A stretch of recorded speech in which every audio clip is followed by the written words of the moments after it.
Hello, I am Mimi Lichtenstein, and today I am here with Andrea Grisdale, and we are going to talk all about Italy. However, we are not going to talk about all of Italy because we cannot be here for 6 hours, and there's just way too much to talk about. So today we're going to focus on Northern Italy, and I wanted to just say welcome to the show, Andrea. Thanks for joining me. Hi, Mimi. Thank you so much for inviting me to join you today. Absolutely. Well, for Americans, Italy is one of our favorite places to go. So I'm excited to have you. And I know, obviously, people are going to notice very quickly you don't have an Italian accent. You want to give us a little bit about your background? Yeah, absolutely. So this is definitely a British accent. I've actually been out in Italy almost 30 years now. Arrived many, many moons ago, working for a British tour operator, taking care of their guests when overseas, and then became a local guide and tour manager, and stayed and remained within the travel industry. Awesome. Well, we are so excited to have your deep knowledge to pull from for our conversation today. And I think, as usual, we're going to start with an overview of the country just to give us a little bit of our bearings about what we're going to be talking about. And I mentioned we're going to focus on Northern Italy today, and we're going to squeeze it all into about 45 minutes. So we obviously have so much more we could talk about, but we're going to have constraints. So would you give us an overview maybe of the northern part of Italy from, Venice over Dolomites over to Cinque Terre and Tuscany?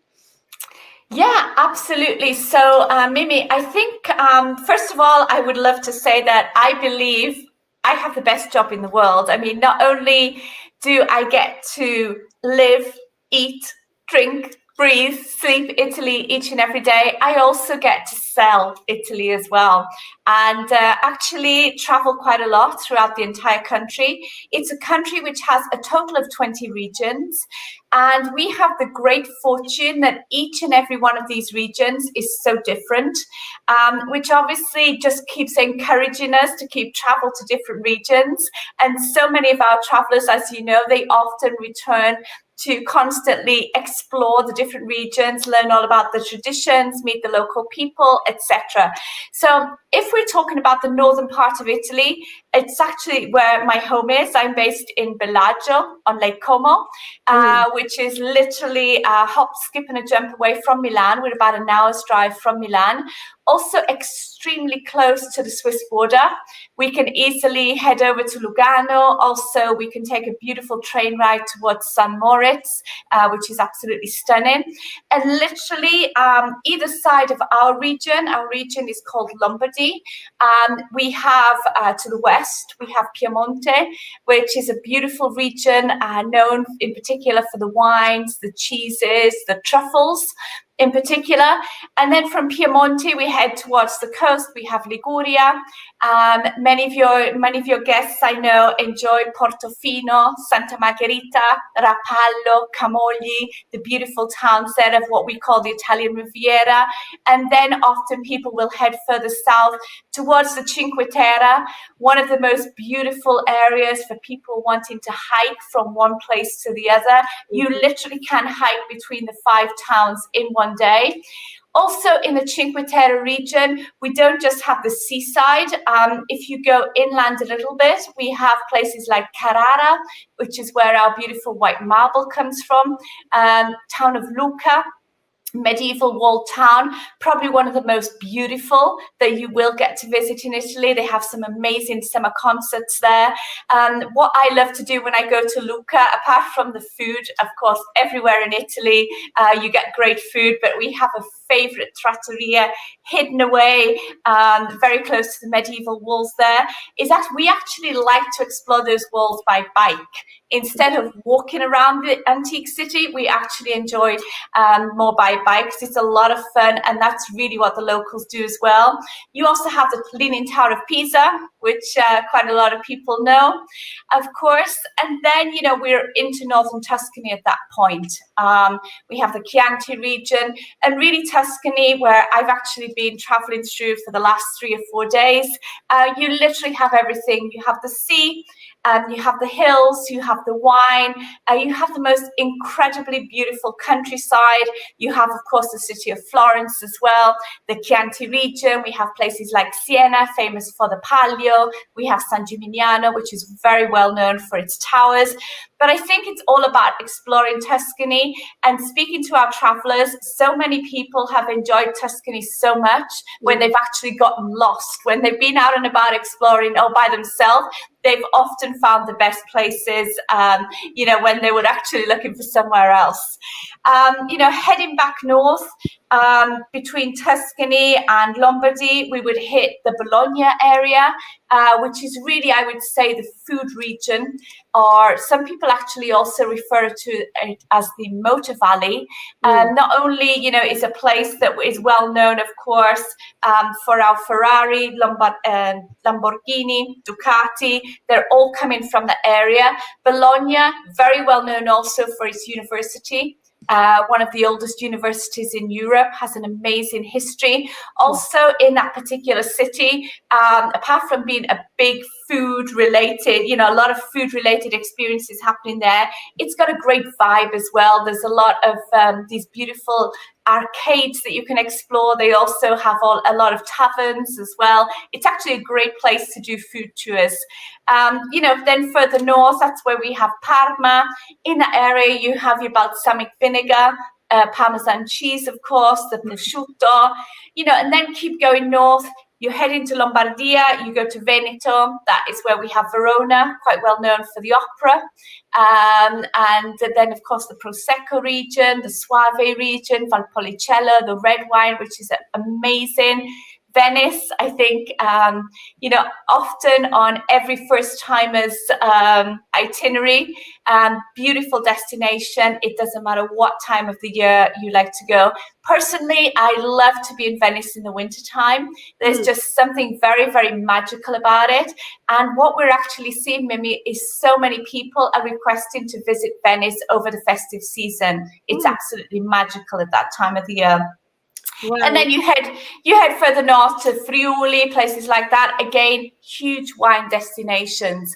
But wherever you go in Italy, whether it's north, central, or south, really every region has something very, very different to offer, and for sure, different foodstuffs. Because in Italy, you really have to work very, very hard to find a bad meal. Yes. And Italians are in great shape too. Whereas, all we do is go there and want to eat the whole time because the food is so good, right? And eventually it will go away when we come back. But I'm just showing a few highlights of the different places that you just mentioned. And I think for us, we'll dive into to each of them, because as you could tell with what you just went over, we're going to be hard pressed to fit it all in. So let's talk a little bit to begin with about different experiences. I'm going to open up some of our photos that we can look at of all the amazing fun things to do that that people can do when they're in Italy. And then we can go through those, and then some of the other ideas, which some things you already mentioned, for example, the Ferrari. I think going to the Ferrari Museum and or driving one is definitely on the list of anybody who has some teenagers who like to drive fast. But let's first dive into some of the culinary options, like food tours or cooking classes. Tell us a little bit about these. So I think first and foremost, maybe the one thing, to consider, we have so much to offer in Italy. It doesn't matter which region you're in, there's a lot to offer. Yesterday I had the most amazing fun cooking class with Mama Olga. I was at a beautiful property called Borgo Santo Pietro, and I chose to have a gnocchi lesson with Mama Olga, and she taught me about making homemade gnocchi. She also gave me some amazing tips on the tomato sauce and how to make it much better than what I would have known how to do. But literally we have everything from kind of going to someone's home, perhaps being with, a nonna, a typical Italian nonna. Are you looking for a very professional, serious experience with an Italian professional chef? Would you like to go to an Italian professional cooking school? Would you like to go to one of our luxury hotels? Would you even would you be comfortable going into somebody's home, as in this case with the photo that we're showing right now, and perhaps spending the evening with a local family and learning how to make pizza. This particular family, they actually make their own flour. They make their own tomato sauce. They get the cheese for the pizza from the local latteria. Everything is really 0 kilometer farm to table. I mean, and it's something that we're really seeing more and more here right now. But I think a big question we love to ask our travelers is, how intimate would you like to be with the cooking experience? Would you really be comfortable going to someone's home? Or even, would you like to go to the market with one of our cooking hosts, and really having someone explain to you all about the fresh vegetables, the fresh fruits? Something very, very important here in Italy is we eat fruit and vegetables when they're in season. If they're not in season, we generally don't eat them.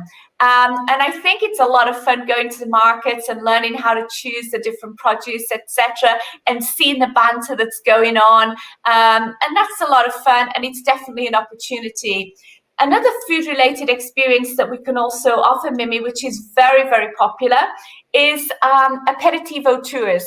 And the reason we created Aperitivo Tours was really to give our guests the opportunity to go to some fun local bars, learn a lot about the destination. It's a great way to get some great tips for exploring the town or the village by yourself in the next few days, but also to taste the local aperitivi and also understand very, very clearly the nibbles that go with them. Another great food-related experience, which I love, I like to propose this personally in the afternoons. And I think it's a great fun thing also in the cities, especially in the afternoons, is actually gelato making. After you've enjoyed all that amazing history, perhaps in the morning, why not go to a local gelateria and, just spend a couple of hours there with the people who own the gelateria, learning how to make ice cream, picking up a few, tricks of the trade even. I can't get my tongue around that one. It's a lot of fun. You get to taste lots of different gelato as well.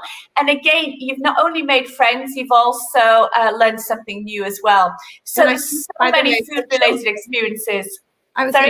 For children, that's always something that's on my list for families going to Italy. I mean, it could be a gelato making class, or it could be taste a gelato every day in a different location, and pick your favorites. There's never, children and gelato just go together. So absolutely. Yeah. And then I have to be honest with you, Mimi, sorry to interrupt. It's not only the kids that love the gelato as well. This is something I have to tell you. That I would agree with. Well, in the whole aperitivo concept, the year that we spent in Madrid living there, we had lots of tapas every day, obviously. And it's very similar in concept to the Italian aperitivos, where, your whole meal is just eating lots of little bites and little plates of things, which is so fun. And then what I also love is to add in something like a picnic. And a lot of times it could be an impromptu picnic, right? Where you just plan it yourself and nobody needs to set it up for you or anything. You go to the market, get whatever fresh cheeses and breads and fruits are available, or you could go the route of having it, in a beautiful open setting during a hike or something. So as far as, different picnic spots around, I imagine that they're really everywhere. Yes. Do you have any favorites? Oh, absolutely. And I actually have to tell you where this picture was taken.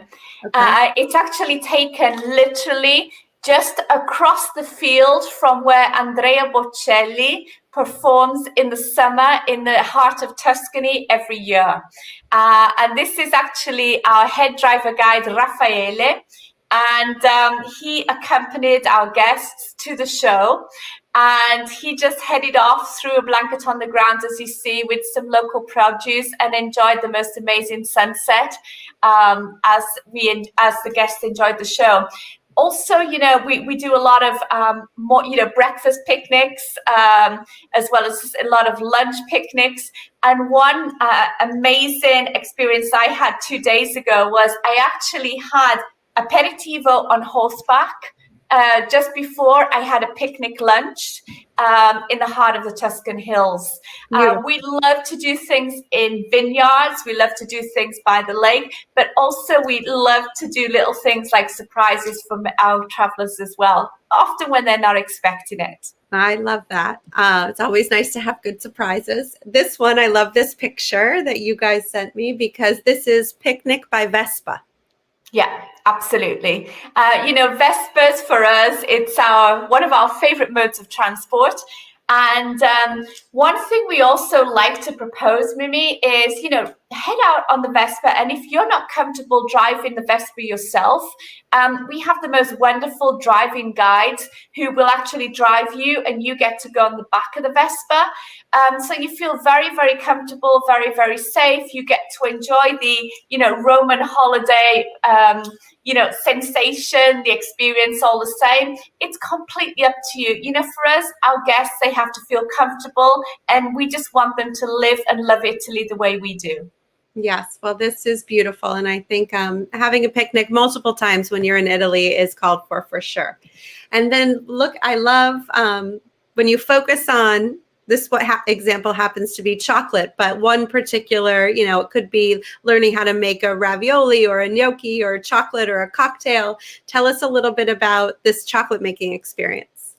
Yeah, we, not a lot of people associate so much, chocolate with Italy, but then of course, then we start thinking about Nutella and all kinds of things like that. It all starts to make sense. But what we're trying to do is just give our guests access to these kind of experiences. We would just love you to not only take away memories of the beauty of the destination, but take a step inside these people's world. And when, we get the opportunity to do experiences, whether it's chocolate making or learning how to make cocktail, it's not only about what you learn how to make, it's about the memory, the people. The people here are absolutely amazing. They're very warm, they're very welcoming, and they just so love sharing their knowledge and their traditions with our guests from overseas.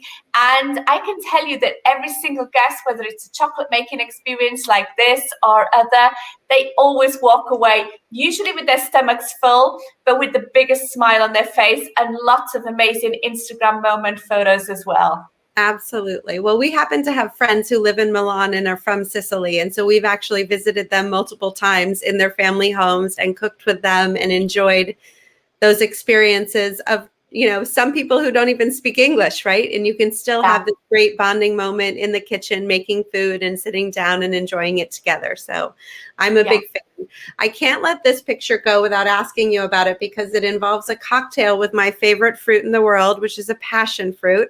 I find it interesting that you have it in one of these photos. Are passion fruits grown in Italy or no? No. Usually this must be some kind of exotic cocktail. Yeah, it looks like actually that what is very interesting though is the straw. I don't know whether you actually realize this straw looks like it's made out of pasta.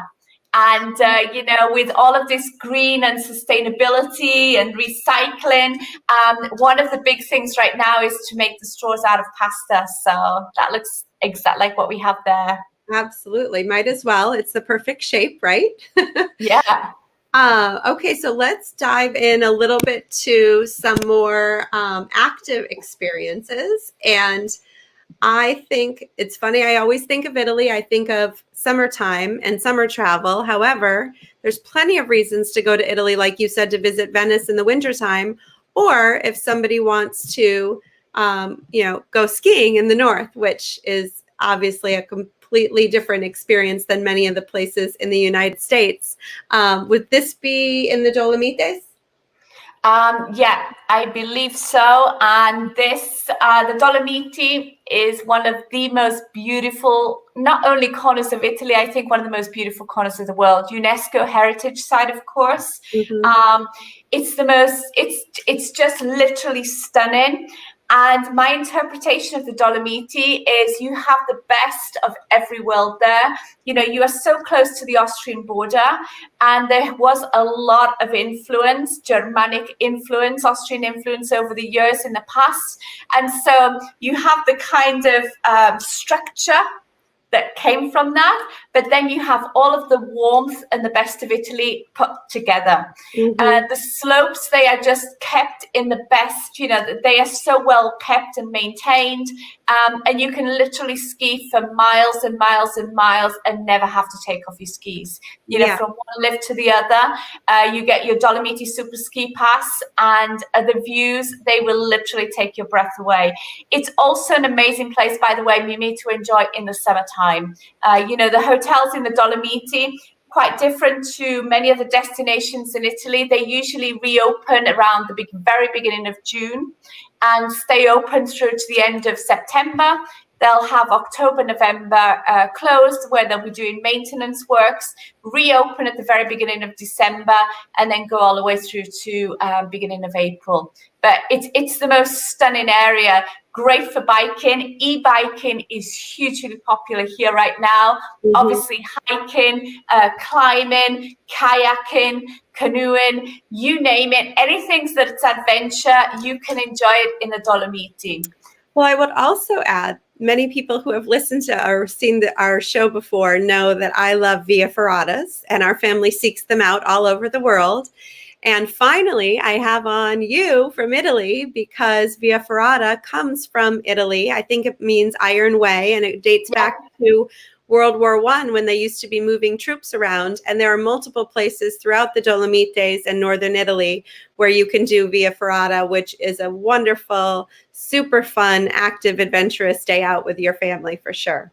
Absolutely, without a doubt. And we have Diego and Francie, our guides up in the Dolomiti, and they, whenever they see those two words, Via Ferrata, they are the happiest people on the planet. And I would say it's one of the most beautiful places to enjoy. Absolutely. And I think for Americans who are used to, you know, skiing over here, our family, we went to Switzerland for the first time skiing a few years ago when we were living in Spain. And my kids thought, oh, let's go do some tree skiing. And people looked at them like, what?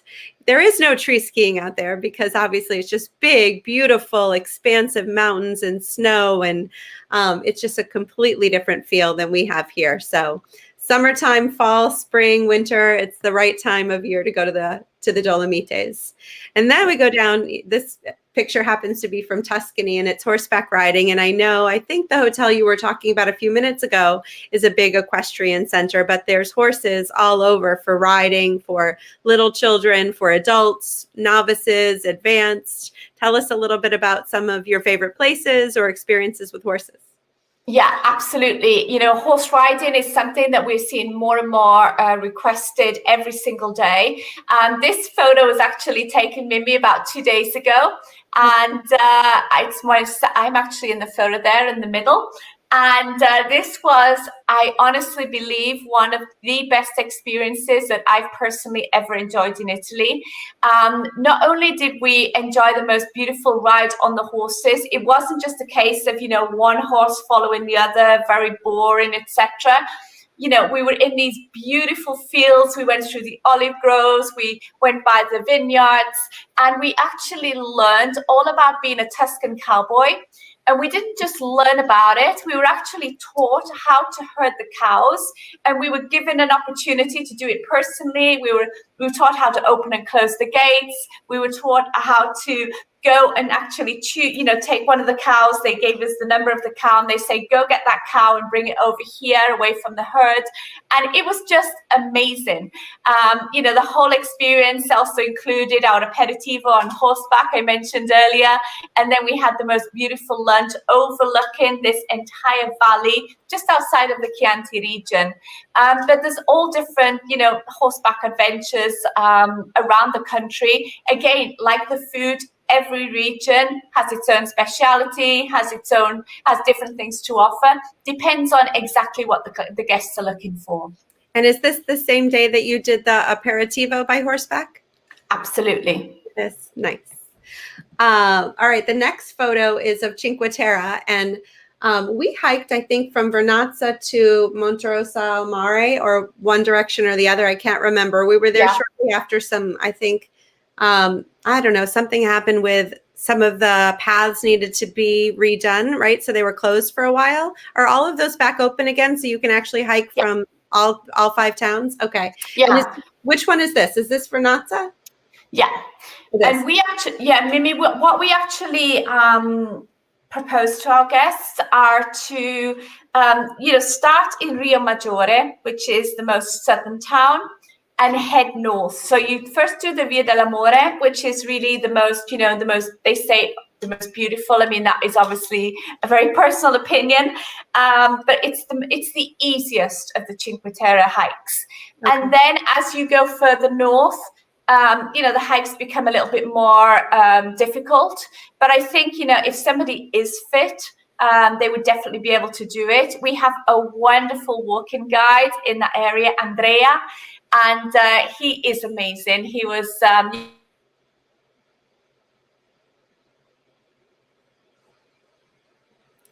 Uh-oh, I think Andrea just froze, but hopefully she'll come back in a second. Yeah, can you hear me? Yes, I can. Yep, you're frozen for a second, but you're back. Yeah, I just mentioned about our guide, Andrea. I really believe that no one else in Italy loves their homeland as much as he does. And that comes through so much. I just love spending time with him. He's amazing. And it's so that's what's so fun for people like me who work with you, Andrea, is that we have access to these people who authentically love what they do, right? He's not just a hiker. He's like a true Italian, wants to share his culture, wants to connect with people from other countries and, teach them about his culture and spend the day while they're hiking, learning something as well. I loved doing this hike with my kids. So the one that we did was perfectly fine to do with children. And if you were going to do all 5 of them, obviously it would be a longer hike. But I highly recommend it. And it's so nice to be in a country where you can be out hiking in the Dolomites, or you can be here in this much more sort of urban feeling coastal area and have 2 spectacularly very different hikes. Absolutely. Okay, this next picture happens to be from when we were staying at a Tuscan villa on our last trip up there, but it brings up one of my favorite things that you absolutely, if you're staying in Tuscany with children, you want to go stay at a place with a pool, because after your day hiking, potentially in warm temperatures, it's always nice to be able to come back and hang out back at the hotel with a pool. Let's talk a little bit about some other experiences that I don't have photos of. For example, hot springs. You guys have great thermal springs around, right? Where people can go and just soak in them, for an afternoon. Yeah, absolutely. Here in Tuscany, where I've been hanging, the Terme di Saturnia, we also have them, for example, in Veneto, not too far between Verona, Venice, that kind of area. But, Bormio, not too far away from where I'm actually based, in Lombardia. But there's various places.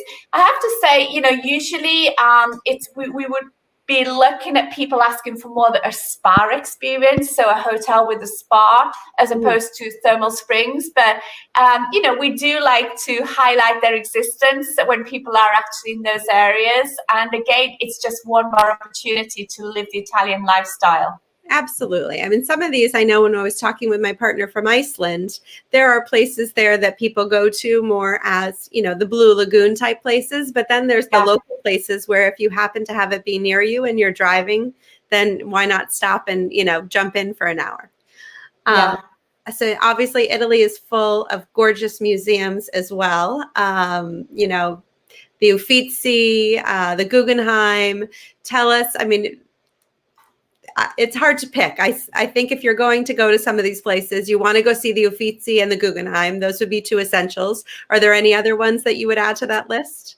You know what, Mimi? We love to really, introduce our travelers to exactly what kind of museums we have. And again, depending on the interest level, for example, many people going to Florence, they want to see the David.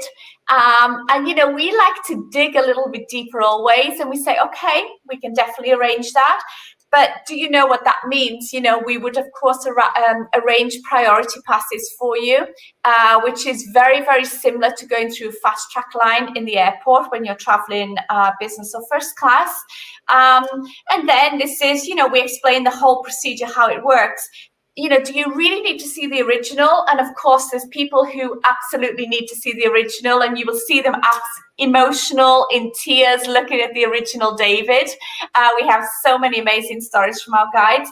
But for those people who would just like to know a little bit about the David and they don't choose to spend that amount of time to go to see the original, there is the most amazing copy in one of the squares, very, very close to the Uffizi in Florence. And so often, you know, our guides, they sit at the bar, they have aperitivo, maybe a prosecco, an Aperol spritz, and they sit there and they will explain everything to the guests. And those guests are the happiest people on the planet. You know, it's horses for courses, as you know, whatever works, you know, everybody's different. Absolutely. Well, we personally, our family did go see the copy in the square because we were there with 3 little kids at the time. And so, you know, it depends upon, right, what your priorities are. But it does look just like the other one. So if that's what you're, you know, you just want to get the feel of it, you have the scale and the size, and it's a good substitute, I guess I would say. And then, oh, I know we talked about this. Let me open these up. We talked about the horseback riding already, but you could also do horseback riding combined with wine tasting, which would be a fun event as long as you had a ride home if you needed it. Absolutely. Where do they do these? Yeah, you can do this in many different destinations. I mean, the main ones would be Piemonte and Tuscany, of course. But, you know, people are very creative here. And there's so many different options.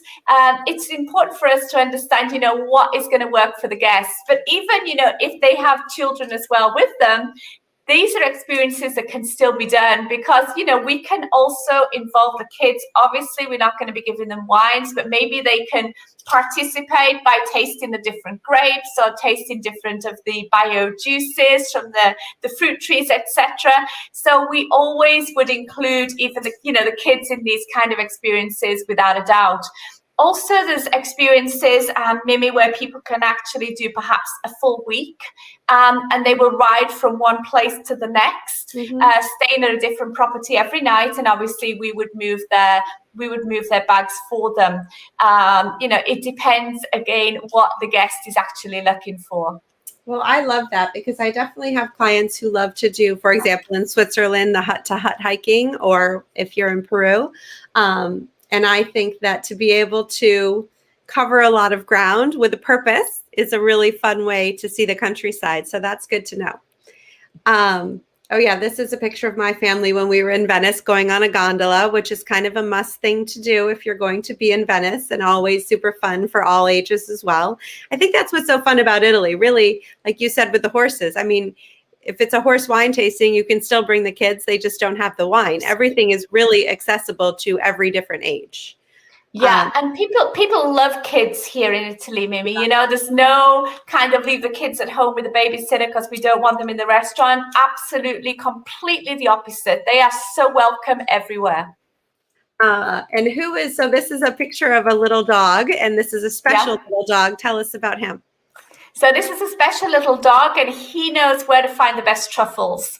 And, you know, once again, it's just one more opportunity for us to introduce the traditions of Italy to our guests. And whether our guests are in Umbria, Tuscany, Piemonte, for example, actually even our very own town of Bellagio, and Carol from our team, who her dog Sydney has actually been taught to look for truffles, and she will find those truffles for you every single time. And there's a lot of different experiences, you know, whether you just want to go truffle hunting with the truffle hunter and his dog, whether you'd like to stay also and maybe have a cooking lesson, learning how to use the truffles afterwards. Again, horses for courses, lots of different opportunities out there. Yeah. And what is the truffle season in Italy? various, because we have the black, we have the white truffle. So, pretty much, we get to cover a lot of months of the year in the different areas. So it would be very, very rare that we would say it's not possible for us to offer a truffle experience for the guests. I don't think we've ever had to do that. Okay. And then there's things like we talked about before, renting fast cars to go drive some of Italy's beautiful roads, or even stargazing. I think up in the western part of the north of the country, it's actually a certified stargazing site because it's one of those kind of black sky reserves. Is that right? Absolutely, absolutely. We can stargaze, we can drive Ferraris. I was actually driving the Ferrari yesterday across Tuscany in search of poppy fields was what I was up to yesterday. And it was just so beautiful. I had my red Ferrari. We finally found very close to Pienza in the beautiful Val di Orcia, this gorgeous field full of poppies. It was a pretty stunning sight. Awesome.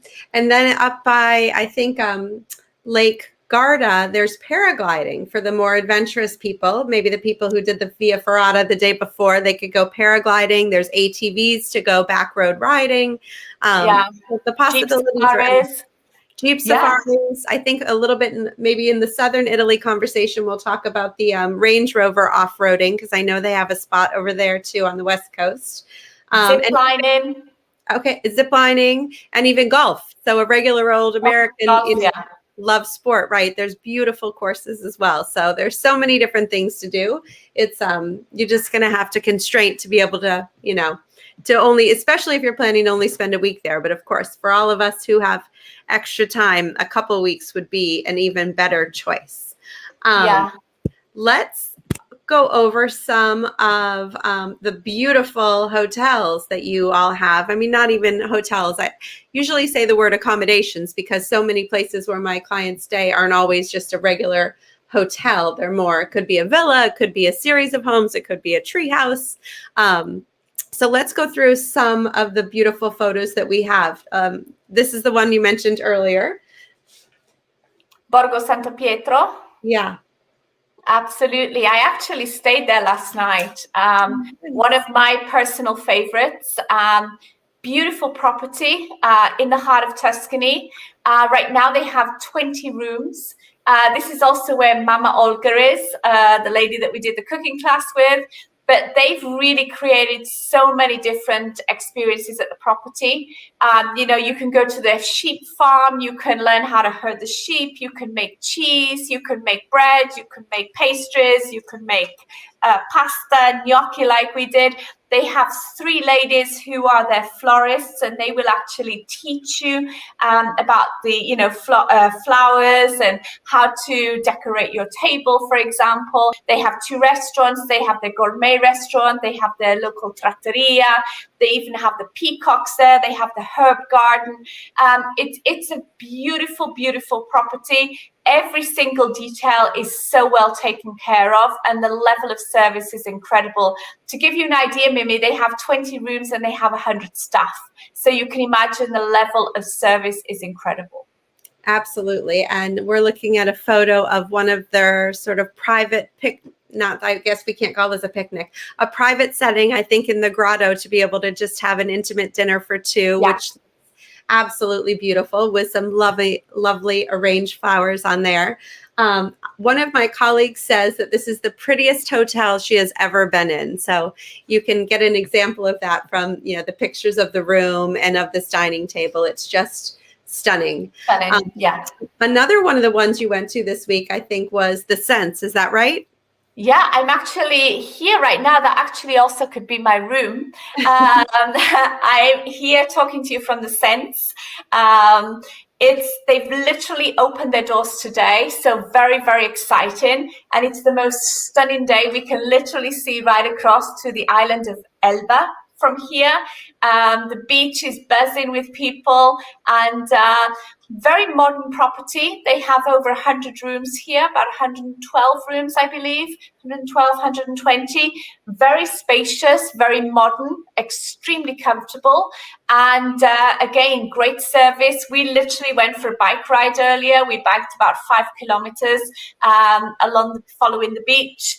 On the paved road, which was absolutely beautiful. And I think this is one property that we're going to have a lot of fun keeping our eye on. Definitely looks like a perfect property also for families as well as couples.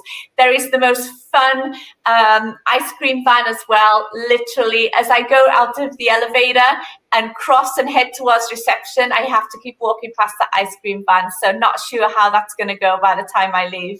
Well, good to know there's temptations, but it is actually a perfect contrast to the Borgo San Pietro, because their styles couldn't be more different, right? And so one of the challenges or fun parts of what you and I do is finding the right fit for the right client and traveler. And these are drastically different feels to these hotels. Yeah.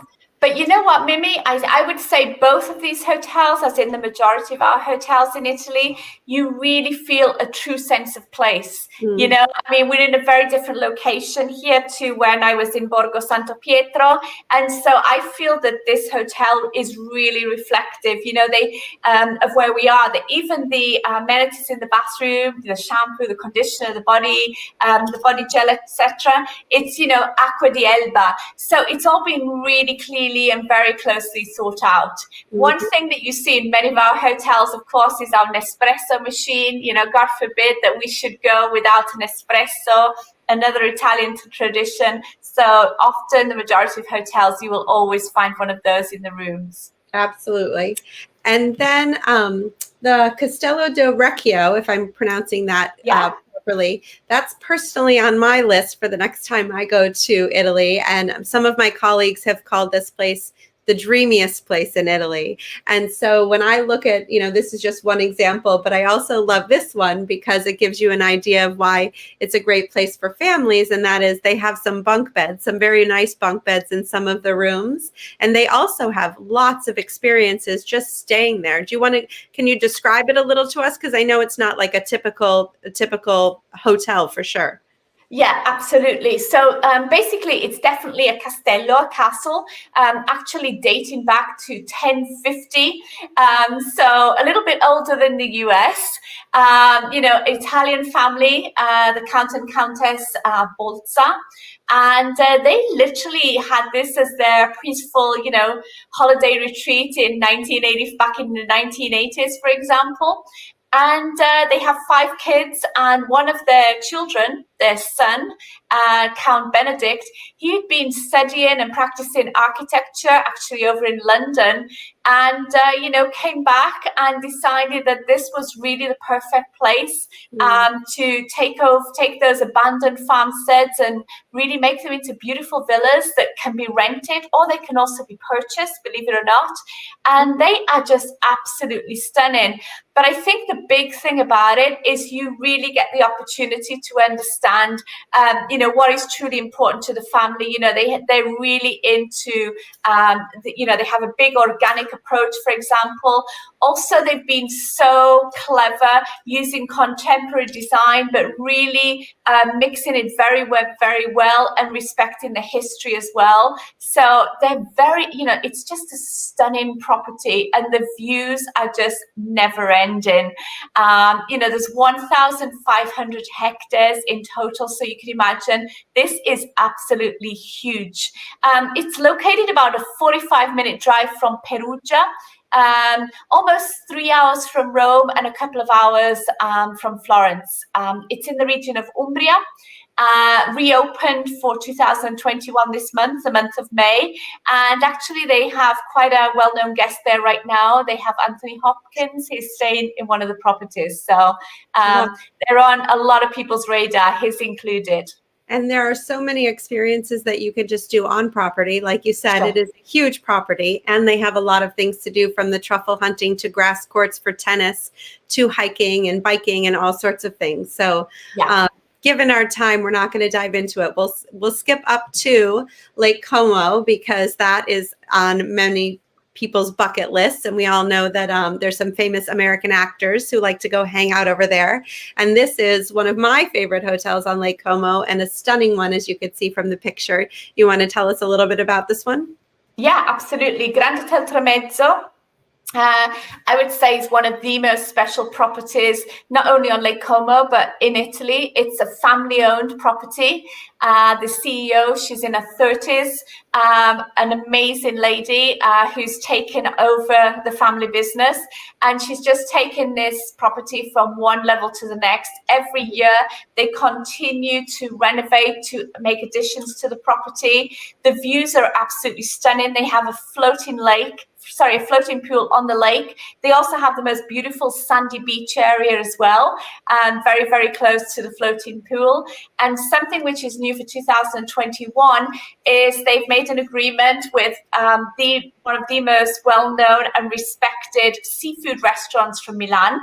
And their beach restaurant is actually very well known for the seafood, and the dishes are amazing. They also have, an enoteca, like a wine cellar, which is another dining option. They have the main restaurant. But I think they have so clearly been able to mix a tradition of the hotel. It's an antique property, it's a classic property with the modern touch. They have, modern style, very modern rooms. They have more classical rooms as well. So there really is something for everyone. My personal preference is to stay on one of their rooftop suites. They have the small jacuzzis up there, and you can imagine the higher you go, the more vast the view, and it's absolutely stunning. They also have a very young staff.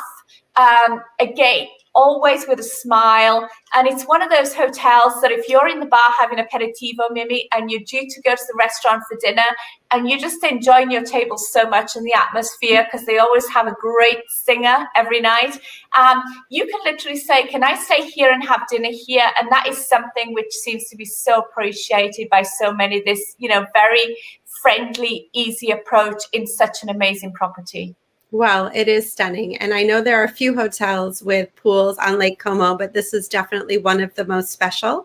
Absolutely. And I'm going to put the suite on the top floor at the Grand Tramezzo on my list of good over-the-top experiences to have if you are in Italy. And then maybe let's just touch on one more. This is actually two hotels by the Lefay properties in two different locations. And I think they have really kind of a different purpose, each one. One people go to, it's a little more spa-like and they plan to stay on property, and then one that gives you access to lots of great hiking and outdoor activities. You want to start with the one on Lake Garda? Yeah, absolutely. So they're both very much, it's all about the spa, it's all about the wellness at both of these properties. Lake Garda is the first property. It's actually on the western coast. Gargano, it's stunning views from the lakeside. You actually go about 6 kilometers. You got to do a few curves, so don't be looking at your phone as you're heading up the hill. But the minute you get to the entrance of the property, you start to get an idea what it's all about. They have beautiful woodland. They're really into sustainability, eco-friendly, bio, etc. They have the most beautiful walking trails there. Their spa is huge. A big favorite of mine is a salt lake that they actually have inside the spa, which is fantastic for your skin. They have pools which are stunning, infinity pools with the most beautiful view across Lake Garda. You can actually swim on one of them from inside to outside, also offering different dining options as well. But you have a huge range of things that you can do at that particular property. Mm-hmm. The newer property is actually in the town of Pinzolo, which is very close to Madonna di Campiglio. They do like to call it Le Fei Dolomites, so we're heading towards our favorite area once again. And again, it's a property which has really been built around the spa, because for the Le Fei concept, it's all about the spa, it's all about wellness. That is actually located in the mountains, so a lot of people who are staying there, they're not only just enjoying all of the wellness facilities at that particular property, they're also taking the bikes and going biking around the area. There's amazing hiking in the area. There's a lot of adventure there as well. Probably more higher adventure, more active adventure than what there is on Lake Garda, but both are absolutely stunning properties. Yes, well, I have both of those on my list as well. Would you say, we'll wrap it up in a second, some of your favorite places? Do you have like a favorite cafe or a favorite hidden gem in Venice, which we all know is usually so crowded, or in Florence, that you want to share with us? One thing I would love to share with you in Venice is something that I always enjoy doing. You know, a lot of people say, oh, don't go to Venice in July or August. It's too hot. There's too many people, etc. One of my favorite experiences, maybe, is to go there in the summer and escape the center of Venice. I either take a private water taxi or jump on the local Vaporetto, which is the water bus, and go to a place called the Lido, which is across the lagoon. And from there, rent a bike, costs about €5, cycle for about half a mile, and go to the beach and hang out with the local people at the beach, and you are a world away from the Venice we all know and love. So that is something that I always try to do. And also in Venice, you know, it's so easy to get around Venice because they have yellow signs everywhere directing you to San Marco or to the train station or to the Accademia Bridge. I just love to get off the main street, and literally if you walk on the lane which is parallel to the main one, there's so few people there. And again, I always get lost, but I always find the best places that way. So I would encourage people to do that always. Great tips. And I do think for Venice, it's nice to be able to escape the hustle and bustle of the center. And we didn't touch on it, but I'll maybe put it in the show notes that when you're staying in Venice, there are hotels on Venice, but there are also a few on outlying little tiny islands. So those are good choices for people who don't want to be with a lot of people all the time. All right, well, let's touch on really quickly over-the-top experiences before we get off. And one of them always seems to include helicopters.